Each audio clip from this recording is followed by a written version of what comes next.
ಸ್ನೇಹಿತರೆ, ಚರಿತ್ರೆ ಮತ್ತೊಂದು ವಿಡಿಯೋಗೆ ನಿಮಗೆಲ್ಲ ಪ್ರೀತಿಯ ಸ್ವಾಗತ. ಭಾರತ ರಕ್ಷಣಾ ಕ್ಷೇತ್ರದಲ್ಲಿ ಅತ್ಯಾಧುನಿಕ ಅಸ್ತ್ರಗಳನ್ನು ಪ್ರಯೋಗ ಮಾಡುತ್ತಲೇ ಇದೆ. ಕಳೆದೊಂದು ದಶಕದಿಂದ ಭಾರತದ ಸೇನಾ ಬತ್ತಳಿಕೆಗೆ ಶಕ್ತಿಶಾಲಿ ಅಸ್ತ್ರಗಳು ಸೇರ್ಪಡೆಯಾಗಿವೆ.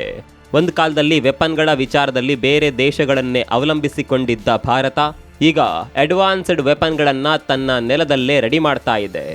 ಭಾರತದಲ್ಲಿ ರೆಡಿ ಆಗ್ತಾ ಇರುವ ವೆಪನ್ಗಳನ್ನು ನೋಡಿ ಇಡೀ ಜಗತ್ತೇ ಭಾರತದತ್ತ ತಿರುಗಿ ನೋಡ್ತಾ ಇದೆ.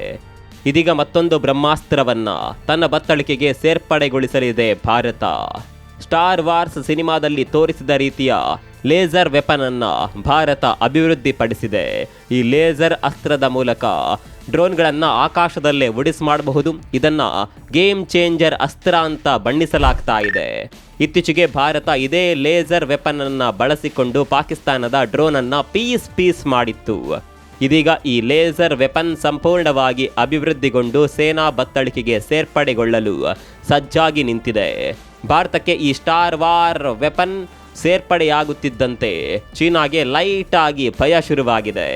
ಭಾರತ ರಕ್ಷಣಾ ಕ್ಷೇತ್ರದಲ್ಲಿ ತುಂಬಾನೇ ಮುಂದುವರಿಯುತ್ತಿದೆಯಲ್ಲ ಅನ್ನುವ ಹೊಟ್ಟೆ ಕಿಚ್ಚು ಕೂಡ ಶುರುವಾಗಿದೆ.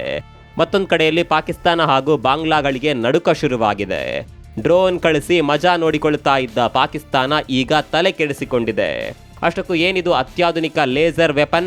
ಈ ವೆಪನ್ ಅನ್ನ ಬಳಸಿಕೊಂಡು ಡ್ರೋನ್ಗಳನ್ನು ಹೊಡೆದುರುಳಿಸುವುದು ಹೇಗೆ? ಭಾರತ ಅಭಿವೃದ್ಧಿ ಮಾಡಿರುವ ಈ ವೆಪನ್ ಅನ್ನ ನೋಡಿ ಚೀನಾ ತಲೆ ಕೆಡಿಸಿಕೊಂಡಿರೋದು ಯಾಕೆ?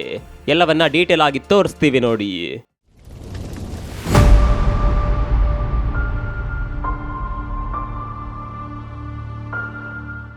ಕಳೆದ 3-4 ವರ್ಷಗಳಿಂದ ಈ ಪ್ರಪಂಚ ಯುದ್ಧಗಳನ್ನೇ ನೋಡ್ತಾ ಇದೆ. ಮಧ್ಯಪ್ರಾಚ್ಯವಂತೂ ಸಮರ ಭೂಮಿಯಾಗಿ ಬಿಟ್ಟಿದೆ. ಒಂದಾದ ಮೇಲೆ ಒಂದು ದೇಶಗಳು ಯುದ್ಧ ಮಾಡ್ತಾ ಇವೆ. ಯುದ್ಧ ಅನ್ನೋದು ಈಗ ಕಾಮನ್ ಆಗಿ ಬಿಟ್ಟಿದೆ. ಯಾವಾಗ ಯಾವ ದೇಶಗಳು ದಂಡೆತ್ತಿ ಬರ್ತಾವೆ ಅನ್ನೋದು ಗೊತ್ತಾಗೋದಿಲ್ಲ. ಹೀಗಾಗಿ ಎಲ್ಲಾ ದೇಶಗಳು ಯುದ್ಧ ಸನ್ನದ್ಧವಾಗಿ ಇರಬೇಕಾಗುತ್ತೆ. ಭಾರತಕ್ಕೂ ಕೂಡ ಇದರ ಬಗ್ಗೆ ಚೆನ್ನಾಗಿಯೇ ಅರಿವಿದೆ. ಇದೇ ಕಾರಣಕ್ಕಾಗಿ ಯುದ್ಧದ ಸನ್ನಿವೇಶ ಎದುರಾಗಿ ಬಿಟ್ರೆ ಯಾವೆಲ್ಲ ಸಿದ್ಧತೆಗಳು ಬೇಕೋ ಅದೆಲ್ಲ ಸಿದ್ಧತೆಗಳನ್ನು ಭಾರತ ಮಾಡಿಕೊಳ್ತಾ ಇದೆ. ಅದರಲ್ಲೂ ರಕ್ಷಣಾ ಉಪಕರಣಗಳ ವಿಚಾರದಲ್ಲಿ ಭಾರತ ಯಾವುದೇ ರೀತಿಯ ಕಾಂಪ್ರಮೈಸ್ ಮಾಡಿಕೊಳ್ತಾ ಇಲ್ಲ. ರಕ್ಷಣಾ ಬಜೆಟ್ನ ಗಾತ್ರ ಕೂಡ ವರ್ಷದಿಂದ ವರ್ಷಕ್ಕೆ ಹೆಚ್ಚಾಗುತ್ತಿದೆ. ಅದರಲ್ಲೂ ನಮ್ಮ ಪಕ್ಕದಲ್ಲಿ ಶತ್ರುಗಳ ಸಂಖ್ಯೆ ಹೆಚ್ಚಾಗ್ತಾ ಇದೆ. ಪಾಕಿಸ್ತಾನ ಹಾಗೂ ಚೀನಾದ ಸಾಲಿಗೆ ಈಗ ಬಾಂಗ್ಲಾ ಕೂಡ ಸೇರ್ಕೊಂಡ್ಬಿಟ್ಟಿದೆ. ಹೀಗಾಗಿ ಯಾವಾಗ ಏನ್ ಬೇಕಾದರೂ ಆಗುವ ಸಾಧ್ಯತೆ ಇದೆ. ಇದೇ ಕಾರಣಕ್ಕಾಗಿ ಭಾರತ ಇದೀಗ ಅತ್ಯಾಧುನಿಕ ರಕ್ಷಣಾ ಉಪಕರಣವೊಂದನ್ನ ಸಿದ್ಧಪಡಿಸಿದೆ. ಈಗ ರೆಡಿ ಮಾಡಿರುವ ಈ ವೆಪನ್ ಅನ್ನ ನೋಡಿ ಪಾಕಿಸ್ತಾನ ಹಾಗೂ ಚೀನಾ ಬಾಯಿ ಬಡ್ಕೊಳ್ತಾ ಇದೆ. ಭಾರತ ಈಗ ರೆಡಿ ಮಾಡಿರೋದು ಅಂತಿಂತ ಅಸ್ತ್ರವಲ್ಲ, ಅತ್ಯಾಧುನಿಕ ಲೇಸರ್ ಅಸ್ತ್ರ. ಈ ಲೇಸರ್ ವೆಪನ್ ಶತ್ರುಗಳ ಹೆಲಿಕಾಪ್ಟರ್, ಡ್ರೋನ್, ಕ್ಷಿಪಣಿ ಎಲ್ಲವನ್ನ ಪುಡಿಗಟ್ಟುವ ಸಾಮರ್ಥ್ಯ ಹೊಂದಿದೆ. ನಾವು ಆರಂಭದಲ್ಲಿ ಒಂದು ಪದ ಬಳಕೆ ಮಾಡಿದ್ವಿ, ಸ್ಟಾರ್ ವಾರ್ ಲೇಸರ್. ಈ ಸ್ಟಾರ್ ವಾರ್ ಅನ್ನುವ ಪದವನ್ನ ನೀವು ಈ ಹಿಂದೆ ಕೂಡ ಕೇಳಿರಬಹುದು. ಇದೊಂದು ಹಾಲಿವುಡ್ ಸಿನಿಮಾ. ಈ ಸಿನಿಮಾದಲ್ಲಿ ಒಂದು ಲೇಸರ್ ಅಸ್ತ್ರವನ್ನ ತೋರಿಸಲಾಗಿದೆ. ಇದೇ ರೀತಿಯ ವೆಪನ್ ಅನ್ನ ಭಾರತ ಈಗ ರೆಡಿ ಮಾಡಿರೋದ್ರಿಂದ ಇದಕ್ಕೆ ಸ್ಟಾರ್ ವಾರ್ ವೆಪನ್ ಅಂತಾಲೆ ಹೆಸರಿಡಲಾಗಿದೆ. ಈ ಮೂಲಕ ಭಾರತ ಶತ್ರು ದೇಶಗಳಿಗೆ ಚೆಕ್ಮೇಟ್ ಇಟ್ಟು ಬಿಟ್ಟಿದೆ. ಸ್ನೇಹಿತರೆ, ನಿಮಗೆ ಗೊತ್ತಿರಲಿ, ಈ ಲೇಸರ್ ಅಸ್ತ್ರಗಳು ಇರೋದು ಕೆಲವು ದೇಶಗಳ ಪೈಕಿ ಮಾತ್ರ. ಅದರಲ್ಲೂ ಬಲಿಷ್ಠ ದೇಶಗಳ ಬಳಿಯಲ್ಲಿ ಮಾತ್ರ ಇಂಥದ್ದೊಂದು ಲೇಸರ್ ಅಸ್ತ್ರಗಳು ಇರೋದು. ರಷ್ಯಾ, ಚೀನಾ, ಅಮೆರಿಕದ ಬಳಿ ಈ ಲೇಸರ್ ಅಸ್ತ್ರಗಳಿವೆ. ಈ ದೇಶಗಳೆಲ್ಲ ಬಲಿಷ್ಠ ದೇಶಗಳು, ರಕ್ಷಣಾ ಕ್ಷೇತ್ರದಲ್ಲಿ ದೊಡ್ಡ ಸಾಧನೆ ಮಾಡಿದ ದೇಶಗಳಿದು. ಇದೀಗ ಈ ದೇಶಗಳ ಸಾಲಿಗೆ ಭಾರತ ಕೂಡ ಸೇರ್ಪಡೆಗೊಂಡಿದೆ. ಸದ್ಯ ಈ ಲೇಸರ್ ಅಸ್ತ್ರವನ್ನ ಭಾರತ ಯಶಸ್ವಿಯಾಗಿ ಪರೀಕ್ಷೆ ನಡೆಸಿದೆ. ಆಂಧ್ರ ಪ್ರದೇಶದ ಕರ್ನೂಲ್ ಬಳಿಯ ನ್ಯಾಷನಲ್ ಓಪನ್ ಏರ್ ರೇಂಜ್ನಲ್ಲಿ ಈ ಅಡ್ವಾನ್ಸ್ಡ್ ವೆಪನ್ ಅನ್ನ ಪರೀಕ್ಷೆ ಮಾಡಲಾಯಿತು. ಪರೀಕ್ಷೆಯ ಸಂದರ್ಭದಲ್ಲೇ 5 ಕಿಲೋಮೀಟರ್ ವ್ಯಾಪ್ತಿಯಲ್ಲಿ ಹಾರಾಟ ಮಾಡ್ತಾ ಇದ್ದ ಡ್ರೋನ್ ಅನ್ನ ಲೇಸರ್ ವೆಪನ್ ಧ್ವಂಸ ಮಾಡಿದೆ. ಲೇಸರ್ ವೆಪನ್ನ ಹೊಡೆತಕ್ಕೆ ಡ್ರೋನ್ನಲ್ಲಿದ್ದ ಎಲ್ಲಾ ಉಪಕರಣಗಳು ಅಂದರೆ ಆಂಟನಾ, ಬ್ಯಾಟರಿ ಎಲ್ಲವೂ ಸರ್ವನಾಶವಾಗಿ ಬಿಟ್ಟಿದೆ. ಭಾರತ ಇಂಥದ್ದೊಂದು ಪರೀಕ್ಷೆಯಲ್ಲಿ ಯಶಸ್ವಿ ಆಗ್ತಾ ಇದ್ದಂತೆ ಶತ್ರುಗಳು ಸೈಲೆಂಟ್ ಆಗಿ ಬಿಟ್ಟಿದ್ದಾರೆ. ಇನ್ನು ಮುಂದೆ ಭಾರತವನ್ನ ಕೆಣಕೋದು ತುಂಬಾ ಕಷ್ಟ ಅನ್ನೋದು ಕ್ಲಿಯರ್ ಆಗಿ ಗೊತ್ತಾಗ್ತಿದೆ. ಈ ಲೇಸರ್ ವೆಪನ್ ಅದೆಷ್ಟು ಅಕ್ಯುರೇಟ್ ಆಗಿದೆ ಅಂದ್ರೆ ಗುರಿ ಮಿಸ್ ಆಗೋದೇ ಇಲ್ಲ. ಅದರಲ್ಲೂ ಮಿಂಚಿನ ವೇಗದಲ್ಲಿ ಈ ಲೇಸರ್ ಅಸ್ತ್ರ ಟಾರ್ಗೆಟ್ ಅನ್ನ ಉಡಿಸ್ ಮಾಡುತ್ತೆ. ಹಾಗಂತ ಇಲ್ಲಿ ಯಾವುದೋ ಸುಡುಮದ್ದು ಸಿಡಿಯುತ್ತೆ, ಮಿಸೈಲ್ ಸಿಡಿಯುತ್ತೆ ಅಂತ ಅಂದುಕೊಳ್ಬೇಡಿ. ಈ ವೆಪನ್ ನಿಂದ ಹಾರೋದು ಜಸ್ಟ್ ಲೇಸರ್ ಕಿರಣಗಳು ಮಾತ್ರ. ಹೌದು, ಈ ಲೇಸರ್ ಅಸ್ತ್ರದಲ್ಲಿ ಇನ್ಫ್ರಾರೆಡ್ ಕಿರಣಗಳನ್ನು ಬಳಸಿಕೊಳ್ಳಲಾಗಿದೆ.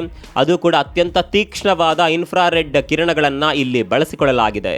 ಈ ಕಿರಣಗಳನ್ನು ಆಕಾಶದಲ್ಲಿ ಹಾರ್ತಾ ಇರುವ ಕ್ಷಿಪಣಿಗಾಗಲಿ, ಹೆಲಿಕಾಪ್ಟರ್ಗಾಗಲಿ, ಡ್ರೋನೇ ಆಗಿರಲಿ, ಯಾವುದೇ ಉಪಕರಣಗಳೇ ಆಗಿರಲಿ, ಅವುಗಳ ಮೇಲೆ ಲೇಸರ್ ಕಿರಣಗಳನ್ನು ಹಾಯಿಸಲಾಗುತ್ತೆ. ಈ ಲೇಸರ್ ಕಿರಣಗಳು ಅದೆಷ್ಟು ಶಕ್ತಿಶಾಲಿಯಾಗಿರ್ತಾವೆ ಅಂದರೆ ಡ್ರೋನ್ಗಳನ್ನು ಕ್ಷಣ ಮಾತ್ರದಲ್ಲೇ ಧ್ವಂಸ ಮಾಡಿಬಿಡ್ತಾವೆ.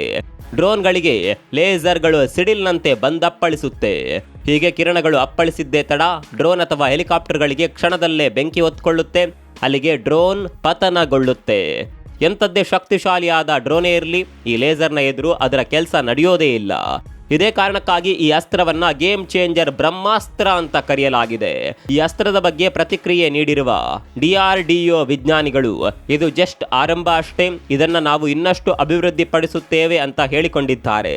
ಅಲ್ಲಿಗೆ ಈಗ ಪರೀಕ್ಷೆ ಮಾಡಿರೋದು ಜಸ್ಟ್ ಟ್ರೈಲರ್ ಅಷ್ಟೇ, ಸಿನಿಮಾ ಇನ್ನೂ ಕೂಡ ಬಾಕಿ ಇದೆ ಅನ್ನೋದನ್ನ ಪರೋಕ್ಷವಾಗಿ ಹೇಳಿದ್ದಾರೆ. ಒಂದೇ ಮಾತಿನಲ್ಲಿ ಹೇಳಬೇಕು ಅಂದರೆ ಈ ಲೇಸರ್ ವೆಪನ್ ರಣರಂಗಕ್ಕೆ ಎಂಟ್ರಿ ಕೊಡ್ತಾ ಇದ್ದಂತೆ ಯುದ್ಧ ಭೂಮಿಯೇ ನಡುಗುವ ಸಾಧ್ಯತೆ ಇದೆ. ಈ ಒಂದು ಅಸ್ತ್ರ ಸೇನೆಯ ಬಳಿ ಇದೆ ಅಂದರೆ ಅಲ್ಲಿ ಯುದ್ಧ ಒನ್ ಸೈಡೆಡ್ ಆಗಿಬಿಡುತ್ತೆ. ಈ ಲೇಸರ್ ಅಸ್ತ್ರದ ಮುಂದೆ ದೊಡ್ಡ ದೊಡ್ಡ ಅಸ್ತ್ರಗಳೇ ಲೆಕ್ಕಕ್ಕೆ ಬರುವುದಿಲ್ಲ. ಎಂತಹ ಪ್ರಬಲ ವೆಪನ್ಗಳಾದರೂ ಇದರ ಮುಂದೆ ತಲೆ ಬಾಗಲೇಬೇಕು. ಕಾರಣ ಇದು ಕಣ್ಣಿಗೆ ಕಾಣುವ ಅಸ್ತ್ರವೇ ಅಲ್ಲ.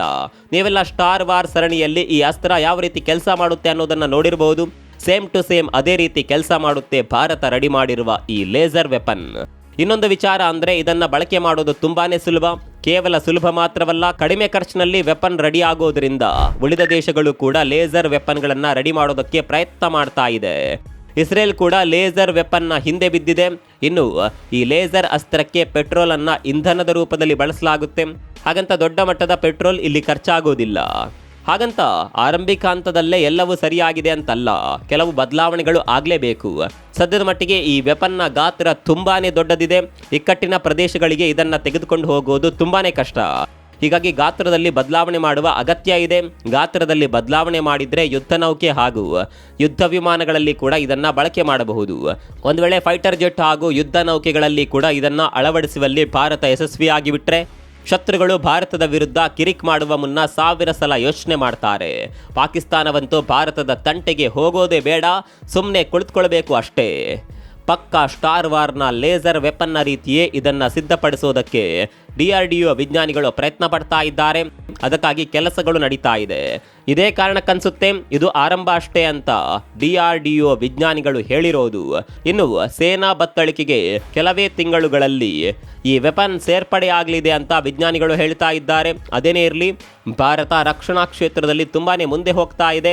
ಅತ್ಯಾಧುನಿಕ ಅಸ್ತ್ರಗಳು ಭಾರತದಲ್ಲೇ ರೆಡಿ ಆಗ್ತಾ ಇದೆ. ಭಾರತದಲ್ಲಿ ರೆಡಿ ಆಗುವ ಅಸ್ತ್ರಗಳಿಗೆ ಡಿಮ್ಯಾಂಡ್ ಕೂಡ ಸೃಷ್ಟಿಯಾಗಿದೆ. ಬಲಿಷ್ಠ ದೇಶಗಳು ಕೂಡ ನಿಮ್ಮ ಅಸ್ತ್ರಗಳನ್ನು ನಮಗೆ ಕೊಡಿ ಅಂತ ಬೇಡಿಕೆ ಇಡ್ತಾ ಇದ್ದಾವೆ. ರಕ್ಷಣಾ ಕ್ಷೇತ್ರದಲ್ಲಿ ಭಾರತದ ಈ ಬೆಳವಣಿಗೆಯ ಬಗ್ಗೆ ನಿಮ್ಗೇನನ್ಸುತ್ತೆ? ಕಾಮೆಂಟ್ ಮಾಡಿ.